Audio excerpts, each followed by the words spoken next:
This is the Horse Radio Network.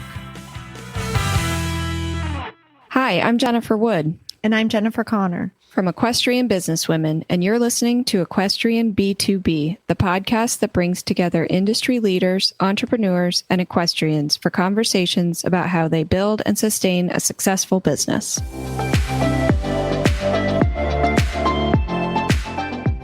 On today's show, we will discuss how to build a great team for your business, from hiring the right teammates, how to keep the team motivated, and how to keep everyone working in harmony. Specializing in the companion animal and equine industries, our guest, Jenna Mutch, has over 20 years of commercial experience. Jenna has worked in both startup and large animal health companies. She's very active in the veterinary and equine community, a show jumper and wife of a Grand Prix rider. She's on the advisory board for Humble, an Oakland, California-based equine nonprofit program dedicated to positively impacting youth from disenfranchised communities. Jenna has dedicated her career working directly with product innovators and their teams, veterinarians and their staff, and owners to continue to bring and support innovation in animal health to improve the lives of the animals we love. So before we start talking to Jenna, I wanted to mention that our title sponsor for this episode is Darby Bonomi, performance psychologist. She was a guest on our very first episode, and Connor, I know we learned so much from her about how to really take care of yourself and what you can do mentally and emotionally as a business leader and in business. Yeah, she did a great job talking about people finding their why. Mm-hmm. And I know that she was really great at helping people set goals. We did a lot of talking about that. Mm-hmm. It was a very interesting conversation with her. Yeah, I really found that the interesting part of her story was that she was in the traditional space for psychologists, and she decided she wanted to move into this different area, and she wasn't sure she could do it. And you know, she said, as a woman, we tend to doubt ourselves and think we're not ready or not prepared or we don't know enough. And another woman looked at her and was like, Darby, you are ready for this. You can do it. You don't need to do anything else. Go do this. Start it. It's what you love. And she took that step because she had someone kind of give her that little boost that she needed. And I think that's, you know, how she helps people now too, is to let people know it's okay to take that first step. And she deals with equestrians of all kinds and kids, and making sure they're not stuck in that perfectionism cycle of always thinking everything has to be perfect before you do something new. Yeah, I remember she said, never waste a good mistake. Yes, that was a great saying. It was great. So thank you to her for sponsoring this episode. Yeah, thanks, Darby. What are your aspirations? Winning a national championship? Stepping up to the next level? Launching or growing a thriving equestrian business? I'm Dr. Darby Bonomi, and as a lifelong equestrian and business owner, I understand our sport's complexities and the stamina it takes to get and stay on top. As a sports and performance psychologist, I've helped many athletes and business owners like you turn everyday challenges into opportunities to thrive. You've got what it takes. Let's turn on your flame and shine. So we have Jenna Mutch here today to talk to us about building a team, which is something that Connor and I have discussed a few times, and we've always thought it would be great to get more insight into it. I know that it's more than just interviewing and hiring. You really have to think strategically about it and the right types of people that will fit into what you already have, or if you're starting from the ground up, what you want to build. And Jenna, is there a strategy, or what kind of strategy should someone have when you're putting together a successful team? I think the core of what you need to think about when you're putting together your team is, what are you all aligning on? If the team is completely aligned on the goal, the mission, the passion, what you're striving to achieve, then there's a clear path. And if you don't have that clear path, then the team will not know where to go. So you could actually even hire somebody that doesn't fit the team because they think the path is one way and you haven't explained where the company is going or what your personal team within the company's goals are. So I think it's really important to have clear alignment, even with your current team, your potential new hires, and really everybody across your organization. So Jenna, if you already have a team put together, is there a way that you interview to introduce somebody new onto the team? Yes, I do. I've done that a lot. We had pretty rapid growth at Kindred Bio in terms of growing from I was the first commercial hire all the way through our large commercial organization. And I think that it's really important to know the culture of your team and know how they like to work and how they like to function. I think diversity of thought is really important. If you hire a ton of people that think exactly the same and operate exactly the same, you won't stretch as an organization. And I think making sure that those that are coming into that team are also aligned with some of those goals and passion components, and also that they feel like they have the space that they're going to move into as the expert. When you have a team that's growing, often you'll have someone that's wearing a ton of hats and you've gotten to a point where that person needs to divide up their job, really. And one of the things that I find is a priority that I always do with my team is instead of saying for that individual, and I can give you a very specific example. I had an individual that was responsible for all of the logistics and warehousing as well as sales operations. Those are two totally different jobs. And as we grew, I went to him and asked, where is your passion? Is your passion with the warehousing, with distribution models, or is it more about sales operations? And he was a very clear answer of, I want to be in sales ops. And that's what I want to do. And so that allowed me to look for the right person to come in and fill that other role, and a clear path for them to walk in as the expert in that situation. So you really feel like you need to know the role that somebody's going to play when you're interviewing and bringing somebody new into the team. Absolutely. And they're going to wear a lot of hats and they're going to bring extra. I think the other big thing is not keeping individuals within these boundaries that they can't stretch themselves. I can give you a great example of an employee that I hired as an inside sales rep, was our first one, and it was prior to launch. We were getting ready to launch. A huge amount of work was going into it. And we had decided to use our 3PL, our logistic providers, customer service team. And she actually secret shopped our own 3PL's customer service team and put together an entire presentation and presented to me and as well as the rest of the leadership team that it wasn't good enough and it wasn't representing our company the right way. And she did it within the first week of our launch.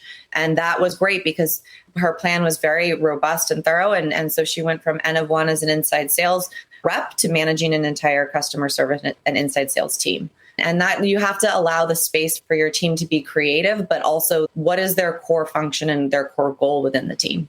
Do you think that's how you make everybody feel like they're part of the team? Absolutely.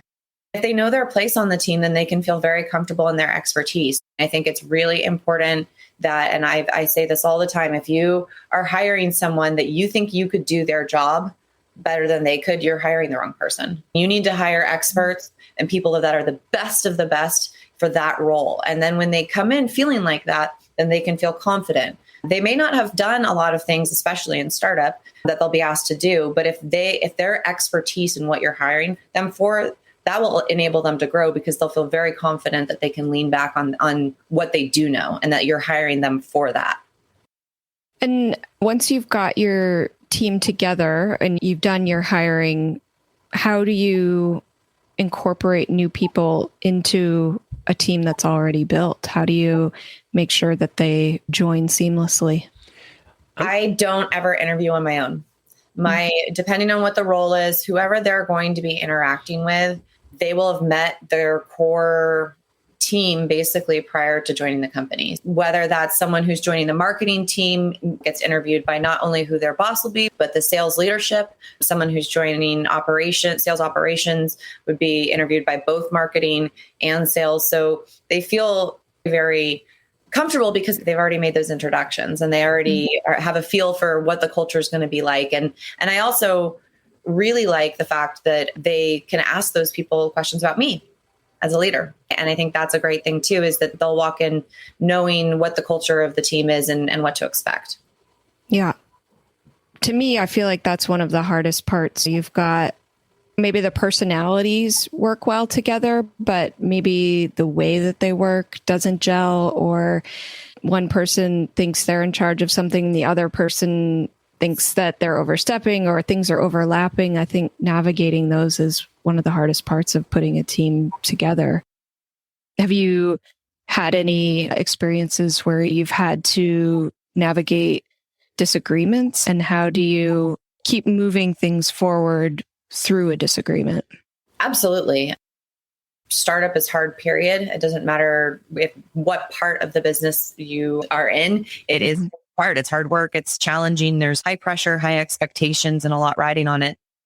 I think the biggest thing is aligning. If you have a team that's disagreeing, or they feel like there's lack of clarity or someone's not pulling their weight, to get everybody together. And I know it's hard with COVID, but there's ways to do this, and to ensure that you've defined roles and responsibilities so that who is the owner of this project, but who is also the contributors. So having a clear map there, and then also sharing what that person does on their day-to-day basis. Because most people don't know that within a team, they know what their role and their title is and what they do to work with them, but they might not know that they are also building investor decks for the CEO, or they might not know projects that they're working on for some of the early stage development teams. And so to really level set of what does your day look like, so that they can be kind to each other, understanding that their job is not just the one thing that they're doing with that individual. I think that's really important. And it allows for a little bit more leniency in the way that maybe they thought that someone was not carrying their weight, but they didn't understand that they have this massive other project that got on their lap and is the highest priority. Yeah, giving each other grace and kind of knowing or setting, not rules, but expectations of not comparing yourself to other people. Getting stuck in that mindset just really drags you down. If you're constantly saying, I've spent this many hours at my desk, how many hours did that person spend? Like, it's not worth it, right? No, definitely not. I mean, that comparison and setting a culture that it's not about how many hours you spend at your desk. Yeah. It's about the quality of work that you get done and what you've been able to accomplish. Yeah, because some people are just better at time management, and some people are just more efficient, and they may not look like they're working as hard, but they're getting it done. And if the end result shows, then it shouldn't really matter, I don't think. I don't think so either. I think the other thing that's really important is having an open forum for a safe place of being able to bring out diversity of thought. And when a lot of times people don't give their teams a safe place to disagree with each other, or the decision is top down, this decision's been made and too bad. So to involve your team in big decisions, in ensuring that each stakeholder has had their ability and their time to speak on the floor when making a decision as a team.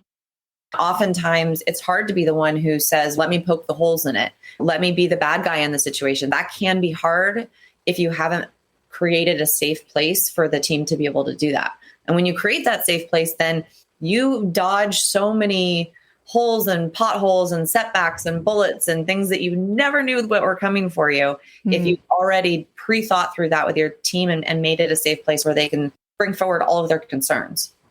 And then how, if you do have that pushback from your team on certain things, when your heart, this is what you want to do, and you're not changing anything, what's a way that you can go back to them and say, look, I appreciate your feedback, but we're not changing anything, and that's just the way it is?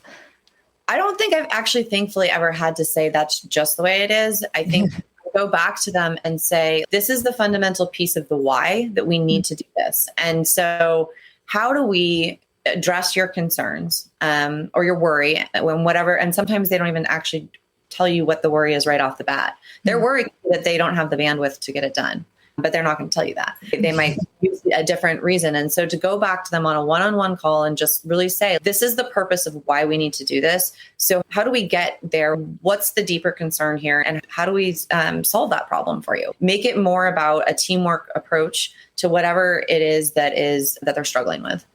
Yeah. Yeah. Do you think that it's important that you give the team members credit for their ideas? Always. not only credit, it's not just about credit, it's about giving them the opportunity to present their own ideas. I was at a meeting with our executive C-suite, and it was a beautiful presentation that my sales leadership had put together. And we had worked really hard on it, and we had gone through all the slides, and we get to the room and they're like, okay, let us know how we can support you with this presentation. I said, what do you mean you're giving it? Like, this is your presentation. I'm here to support you, but it's your opportunity to speak in front of our C-suite.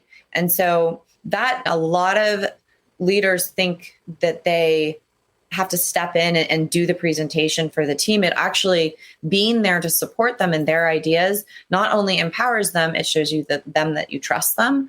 And as long as you're well rehearsed, and I think that's the other big thing, is never put them in a situation where they don't feel prepared. Mm-hmm. So we go into those big meetings, yes, they're presenting to C-suite, but I've played the role of the CEO or the COO and asked them all the questions that I know that they're probably going to get asked, so that they have good and succinct answers, and we're really well prepared going into that meeting so they can put their best foot forward. And I think that's, if you can empower your team like that, and you feel confident enough in yourself as a leader to have them be the ones presenting, then that just creates trust. Yeah. Are there any disadvantages to teamwork? No, not that I've ever experienced. And I've been blessed with an incredible people that I've worked with, teams that are just exceptional. I think a lot of what happens in animal health is that we're highly passionate people about what we're doing. So it makes it really fun. But if you had asked me if I had the opportunity to do something by myself or with my team, I'm going to say my team every single day of the week. What does a successful team look like to you? A team that is communicating, that is aligned in a core vision and goal, and a team that has diversity of thought, again, and also ensuring that you have really no replication of expertise, so that every single person and every stakeholder really gets to own their own area. So if you've got an entire commercial organization, making sure that sales is owning sales and marketing is owning marketing, but they're working together as a team. It's just really important that everyone respects each other as their expert in their field. How do you think that translates to a small business? If you're of a team of 3 or 4 people, how do you find people? Yes, they have to have their expertise, but they may have to chip in with other things as well. Oh, they have to wear a lot of hats. I have said this many times on an interview. If you're going into a small team or in a startup environment, you have to be comfortable doing things you will have never done before. Mm-hmm. And know that's okay. And that if you're resourceful and there's resources for it, you can go ask experts. You can do some of the research there. Everybody's willing. If you go out and look, you'll find your answers. And it's okay that you have never done it before. And that's actually great, because that's growth. And I think that even when you're a really small team, it actually takes a higher level of trust, because you don't have time to micromanage. I'm not a micromanager, period.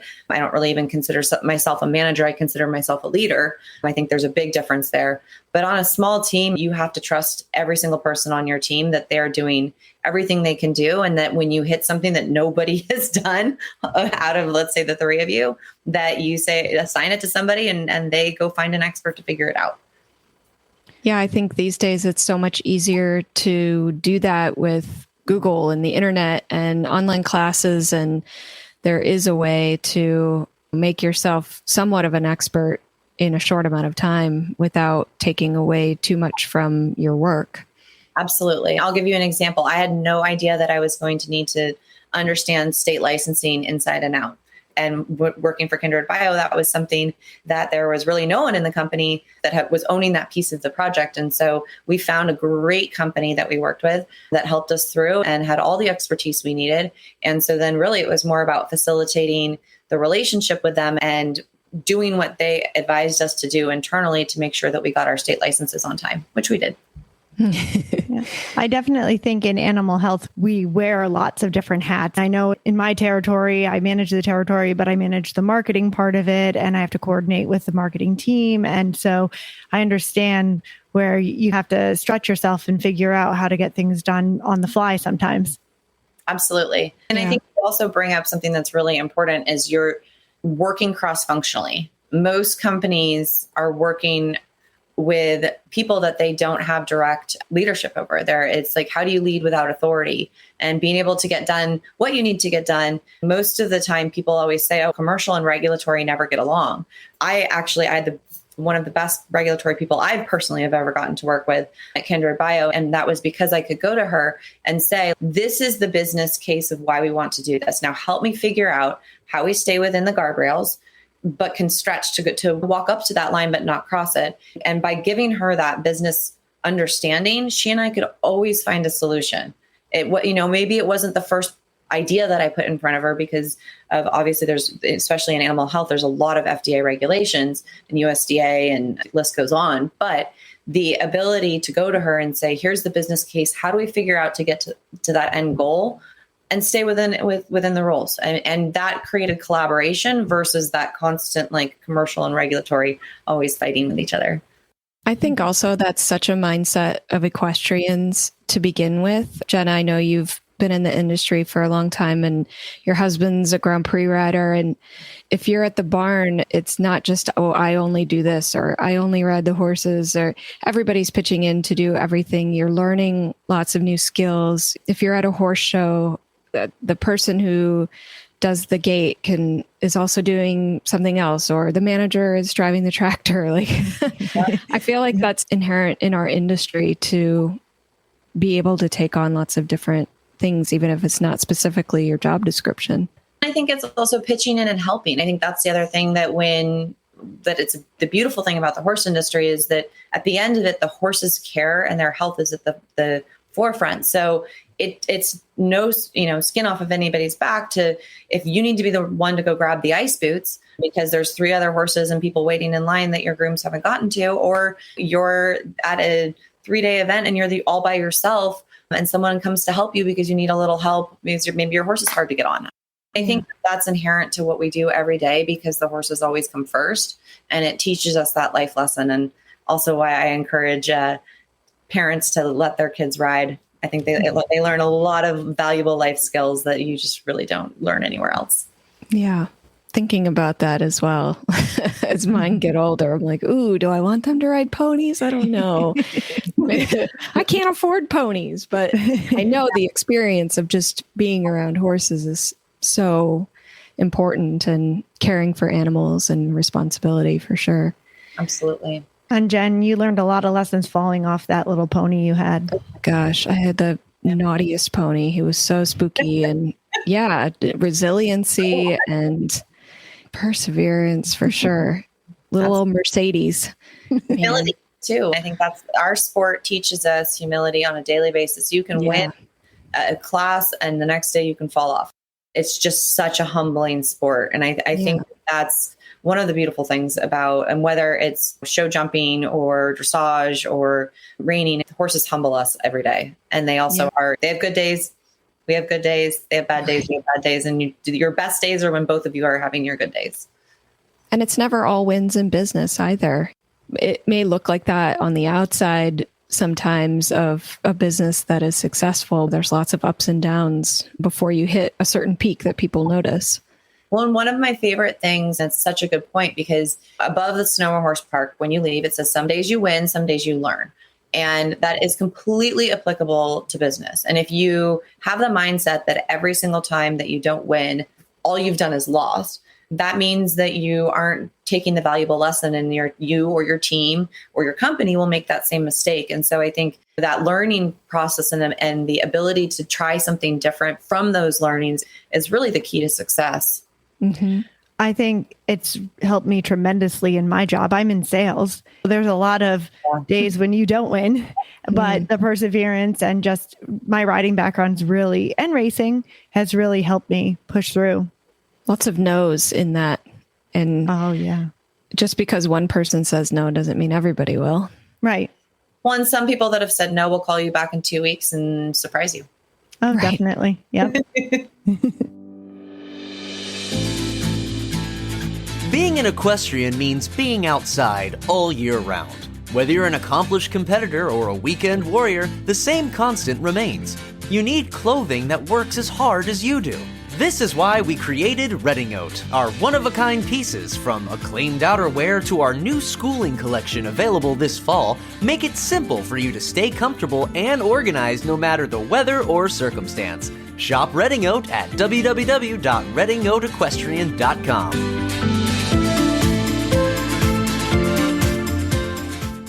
Are there motivational strategies that you've used to promote teamwork and success?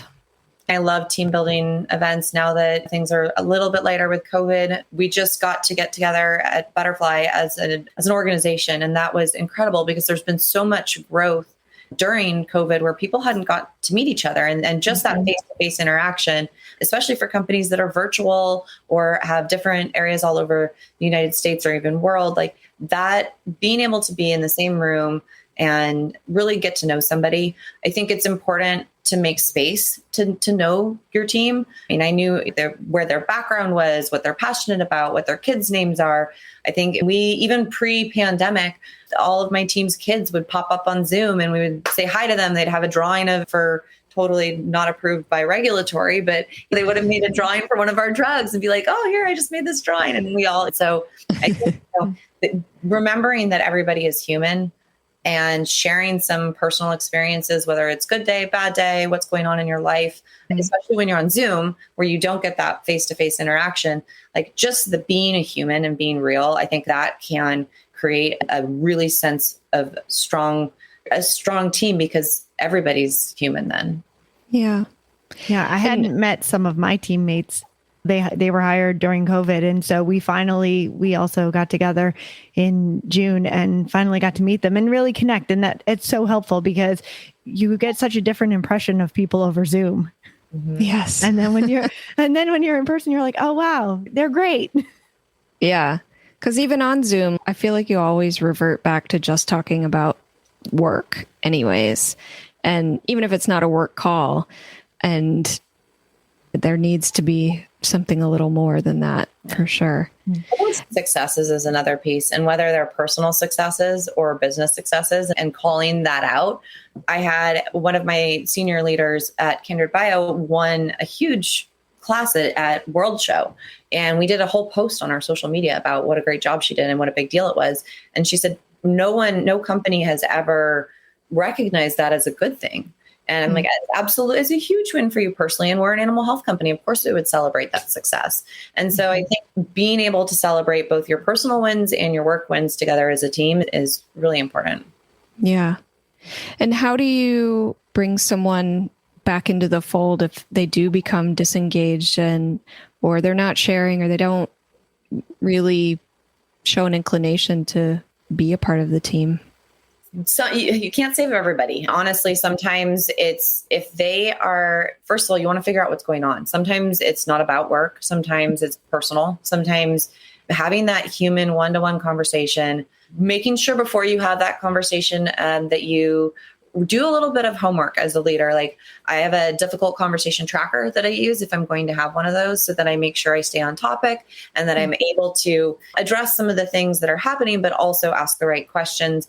And then end with a positive note and make sure I stay on track through that conversation so that you end positively.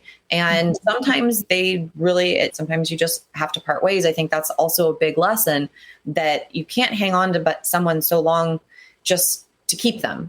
Sometimes it's better for both the company and that individual to just part ways, and that's okay. And I think a lot of times we think that just means failure, or sometimes it's just not a good fit. And I think so we see that with startup people who have only come from big companies and they come to a startup environment. And no matter how much you tell them there's going to be ambiguity and a lot of gray areas, sometimes it isn't a good fit. But you have to let them know that's okay. And then some people come to startup and are like, I can't believe I ever was in a big organization. This is all I ever want to do. So yeah. How long do you let that process go? Like how many chances do you give someone? I'm of the mindset to cut the cord faster. Then let something drag out. And it's not really about a performance improvement plans either for me, because if fundamentally that do not fit your team, you give them a chance, you give them that one opportunity, but it's because you believe in them. If you're going to someone with a performance improvement plan, you actually want them to improve their performance because you want them to stay on the team. If you fundamentally don't feel like they can do it and you're just checking an HR box, okay, but they aren't going to improve their results because you haven't invested and you don't believe in them, and they're going to feel that. And so if you have to put someone on a plan like that, when you frame it as, this is because I fundamentally believe that you will succeed here and that you can succeed, and you've just hit a few roadblocks, that can change the entire scope of the conversation. And honestly, their belief in themselves. If you believe in them that much, they will start to believe in themselves. And sometimes it's just a little bit of self-doubt or not knowing how to do something, and having that extra help that gets them over the hump. And then they can be your best team members after that too, because you've brought them along and they know that you believe in them. Have you had some people that you've brought back like that? Absolutely. And I watched my boss at Kindred Bio, Denise Bevers. I've watched her do that exceptionally well. And it was a big learning for me to understand using that approach, because I had been in a lot of organizations that didn't approach it that way. And so she really taught me how to approach that and how to invest in someone when you want them to stay, but you need them to stretch themselves. And I would say 100%, and been really happy with the results. And like I said, they can go from being one of your bottom performers to your top with just a little extra effort. Do you have any kind of qualities that you look for in somebody that you're hiring, or do you have qualities that you think make up a great team member? Qualities that I've been in startup now for, it'll be almost 10 years. And the ability to deal with ambiguity is really important in a startup environment. You will never have this is what you're going to do all day, every day when you're in startup, because you wear so many different hats. And so that's something that I try to gut check the whole way through the process if they're going to be comfortable with that. They also, my teams tend to be very passionate about what we're doing and really believe in the bigger picture. I have not hired anybody that doesn't love veterinary medicine in some capacity. It's not because, they want to cuddle animals as a sales rep. That's not really what you're doing all day, but changing medicine, supporting our veterinarians, supporting our pet owners or horse owners. If that's what drives you, then we all are aligned on a certain drive, and making sure that that passion can come from an end result that's different for everybody, but they're still they all care about our customers and the pets and the horses and everything that we're striving to do on a daily basis. And it's not just marketing and sales or technical services. You want your finance team to equally care about the success of your product to change and transform medicine as you do your veterinarians that work for the company. Yeah. Are there any certain characteristics that you specifically like to work with to see for you? I like someone who is going to take the reins and run. I think that's something that the ownership of their work and the ability to know what they need to do to get done and have a clear plan. You can have people with great ideas and they can join a team and still have fabulous ideas, but to actually be able to implement and execute, they want to hand that off to somebody else. And that can be a trap that you fall into when you're hiring. So really making sure that not only do they have great ideas, but that they have a plan and that they're able to execute is the full circle. Do you think there's anything that would hinder teamwork? There's a ton of things that will hinder teamwork. I think right now we have an incredibly difficult environment. I'm sure you all have seen the stats on women with COVID and what the struggle that the team is up against as a whole. The childcare burden. I think that there's even being able to have access to our customers. I know in sales, you're dealing with that on a daily basis. Some are still curbside. That the whole world has changed. And so I think there's right now, really, I think being kind and caring about whether it's our customers that are slammed. We had 11 million new pets added into households last year. What has that done to our poor veterinarians? They're so busy. So being kind to not only your customers, but then also your team who maybe they have young kids and they were on the road and using daycare, and now they're stuck behind a computer and there's 3 kids in the background. That's okay. That's life. And I think that right now, the biggest thing that can hinder a team is having an expectation is that business should be as normal as it was prior to COVID. Yeah. Yeah. Do you think there's any long-term changes that we'll see coming out of this? I've heard it on other podcasts and read articles and things. Certainly the increase in working from home and seeing what all can be accomplished not being in person. Is there anything else that you see as a change that will continue? One that I hope will is that offices will become more pet friendly. Of articles, the CEO of Petco is writing a ton about it, because we did add 11 million new pets, and these pets are not pets that they've been a support tool during COVID. They're part of the family in a completely deep way that maybe we haven't ever done as a society, or we just took it to the next level. And so I think that we'll see a shift in having what companies do to bring animals into the fold, whether it's including pet insurance in your benefits. I think I've heard that one floating around. The CEO of Petco was talking about making sure that your offices allow for pets to come into the office, even if it's just a couple days a week. I think we're definitely seeing the flexibility of you can live anywhere. My sister's in the tech industry and completely not anything having to do with animals, but her company's like, basically you can decide if you want to come back to the office or not. And so I think there's going to be a big change across all of that. And then at the core, like I said, just making sure that we take care of our women in this process, I think is going to be really important. I've seen some pretty scary statistics about what this is doing to set us back. Yeah. And how many women are dropping out of the workforce is pretty shocking. How do they get back? And I don't know, is that led by businesses? I think it has to be, right? Rather than some sort of government mandate or something like that. Individual businesses need to step up and say, this is how we're going to support our employees.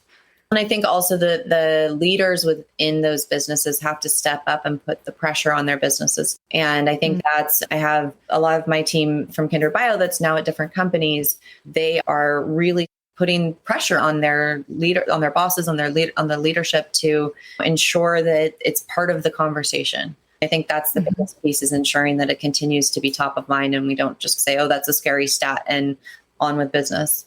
That's what everyone's saying. It's a new normal. It's a new situation. Things will never go back to the way they were, as much as some people would like it to. I don't think it's even possible anymore. No, and if we can embrace technology to help with some of those pain points, I think there's good and bad to that. Like my team prior to Butterfly was an entirely virtual team, and we had an amazing culture, and we weren't forced to be on Zoom. That was just how we operated, but we weren't on camera every day, all day. And I think that the burnout that we see in our kids, that we see like a lot of companies being like, oh gosh, we overdid here and we have no Zoom Fridays or whatever. I think that expectation to be on camera all the time is not necessarily needed. Yeah. And I think now we're backpedaling as a business as a whole.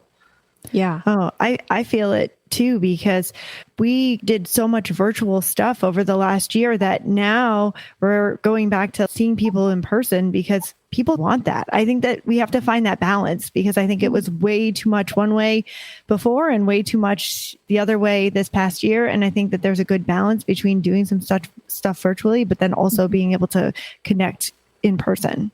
Absolutely. I went to VMX, which is the Veterinary Meeting and Expo. For those that don't know it, it's the largest vet meeting in the world. And normally it's hosted in Orlando in January. They moved it to June this year, and they did a hybrid model. And we weren't sure how it was going to go and what the numbers would look like. But once we saw the numbers climbing, we decided to go. And I am so thankful that we did. Not only was it incredible from company perspective for Butterfly, but also personally for me, it was so energizing to be around our customers and everyone that was there for a purpose. They wanted to have great conversations. They were highly engaged. Everyone was so happy to see each other. And I think it brings back a joy to what you're doing, especially like if you're in sales or marketing where your customer is at the focus of everything you do. Getting to be with them face to face, it will help. Any of you who haven't gotten to do that yet, I highly recommend it. Yep. I think we'll see that going forward is a lot of trying new things, stepping back, trying other new things. It's going to take some time to get through to what works best. And I'm sure it's a very individual thing by each company, and by each team even. Yeah. Jenna, we wanted to say thank you so much for coming on and talking with us. And I think we learned a lot about how to think more about a team environment and leading one and what to look for. And it was really interesting. Thank you. Yeah, thank you for having me. I have really enjoyed your podcast and everything that you're doing. And I think we have such a powerful community in our equestrian businesswomen, whether we do business in the equine space or whether we don't. And I think that we can learn and cross collaborate, and that diversity of minds and everything that the other female leaders and that are in business and all our riders in any capacity, what we can bring each other is just so incredible. So I can't wait till we actually get to have our first in-person meeting post-COVID. I know. Me too. I'm already planning it, and we're, starting to think about the next summit, which I know you had planned to be at the 2020 summit as one of our panelists. So I can't wait to have you back and for everyone to see you in person and be able to share all of our experiences. Absolutely. It will just make us stronger as an industry. Definitely. So before we leave, we have a couple of rapid fire questions that we do at the end. So whatever comes to your mind first, just go ahead and rattle it off. The first question is, what is one action that women can take to make a big difference in their lives? Be each other. I would say lift with you, and lift other women up with you, bring them along. If you have the opportunity to step into leadership, bring the women with you. There's plenty of room at the top. That old mentality of there's only room for one, it is gone. Get rid of that, get that out of your brain, and work together, because there's plenty of room for women at the top. And what is the best habit that keeps you motivated? Riding my horse. And I say that because it gives me a specific point in the day where I don't think about anything but what I am physically doing and in my interaction and my riding, because otherwise, quite frankly, you get hurt. But that space, whatever that is for anybody listening, find the thing that gives you space from life, from work, where you can just focus on doing something that's for yourself, or connecting with an animal, or whatever that is, where you're not in that mindset. That will actually help improve. My best ideas always come after riding. And it's not because I was thinking about it while I was riding. It's just I gave myself the space to have a moment.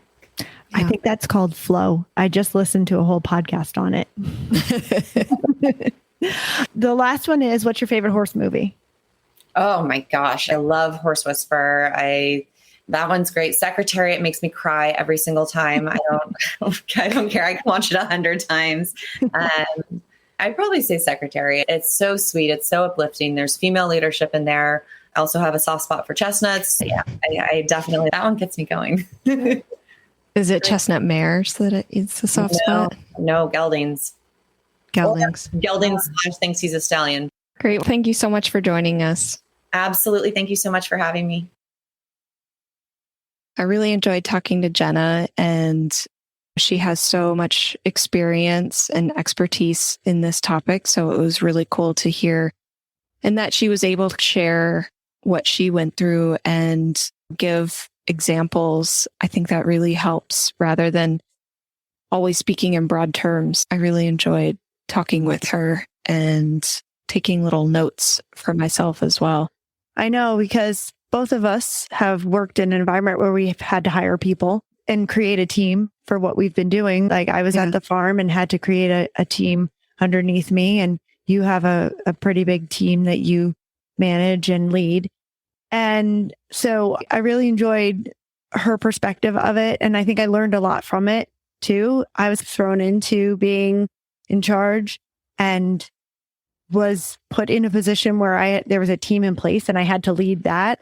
And then negotiating through that was really difficult. And so I was glad to hear some of the tips that she had.